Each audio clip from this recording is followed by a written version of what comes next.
എൻ്റെ പ്രശ്നങ്ങൾ കേൾക്കാൻ ഇവിടെ ആരുമില്ല. എൻ്റെ കാര്യങ്ങൾ എനിക്ക് ഒരുപാട് കാര്യങ്ങളുണ്ട്, ഒരുപാട് പ്രശ്നങ്ങളുണ്ട് എനിക്ക് പറയാൻ. പക്ഷെ ആരും കേൾക്കാനില്ല. നല്ല സുഹൃത്തുക്കളില്ല, ഒരേ വൈബിലുള്ള ആൾക്കാരില്ല, അല്ലെങ്കിൽ എൻ്റെ ഫാമിലിയുടെ അടുത്ത് എനിക്ക് പറയാൻ പറ്റില്ല, വൈഫിൻ്റെ അടുത്ത് എനിക്ക് ഡിസ്ക്ലോസ് ചെയ്യാൻ പറ്റത്തില്ല. ഇങ്ങനെ പറയുന്ന നമുക്ക് എന്താ പറയുക, നമ്മളെ തന്നെ ലിമിറ്റ് ചെയ്യുന്ന രീതിയിൽ നമ്മൾ ഒരുപാട് സംസാരിക്കാറുണ്ട് അല്ലേ. ശരിക്കും എന്നിട്ട് ഇതിൻ്റെയൊക്കെ ലാസ്റ്റ് നമ്മൾ പറയും ഞാൻ വളരെ ഒറ്റപ്പെട്ടതാണ്, എനിക്ക് ആരുമില്ല. ഇത് നമ്മൾ സ്ഥിരമായിട്ട് പറഞ്ഞ് നമുക്കതൊരു ഹാബിറ്റായി മാറിയിട്ടുണ്ട്. എന്നിട്ട് നമുക്ക് റിഫ്ലക്ട് ചെയ്യുന്നതോ നമ്മൾ പറയുമ്പോഴൊക്കെ നമ്മളൊരു പ്രശ്നം ഒരാളത്ത് വന്ന് പറയുമ്പോൾ അയാൾ ചിലപ്പോൾ നമ്മൾ അതിനെ നെഗറ്റീവ് ആക്കും, അല്ലെങ്കിൽ അതിന് ചിലപ്പോൾ നെവർ മൈൻഡ് ആക്കും, അല്ലെങ്കിൽ നമ്മൾ അതിനെ കളിയാക്കും. അങ്ങനെയൊക്കെ രീതിയിലോട്ട് എത്താം. അല്ലെങ്കിൽ മറ്റുള്ളവർ നമ്മളെ ബ്ലെയിം ചെയ്യും, കളിയാക്കും. ഈ കളിയാക്കാനൊക്കെ റീസൺ നമ്മളെ തന്നെ അങ്ങനെയാണ് ആക്കിയിട്ടുള്ളത്. ഞാൻ എന്നെ തന്നെ കളിയാക്കിക്കൊണ്ടാണ് പറഞ്ഞുകൊണ്ടിരിക്കുന്നത്. സോ മറ്റുള്ളവർ എന്നെ കളിയാക്കിയാലേ ചെയ്യുള്ളൂ. ബെൻസ് കാർ അല്ലെങ്കിൽ ബെൻസ് മേടിക്കണം എന്നുണ്ട്.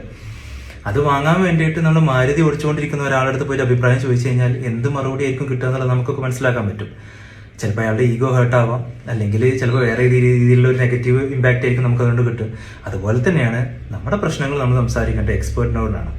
അതുമായി ബന്ധപ്പെട്ട് എക്സ്പീരിയൻസ് ഉള്ള അല്ലെങ്കിൽ അതുമായി ബന്ധപ്പെട്ട് പ്രശ്നങ്ങൾ സൊല്യൂഷൻ കാണുന്ന ആളുകൾക്ക് പോയി സംസാരിക്കുക.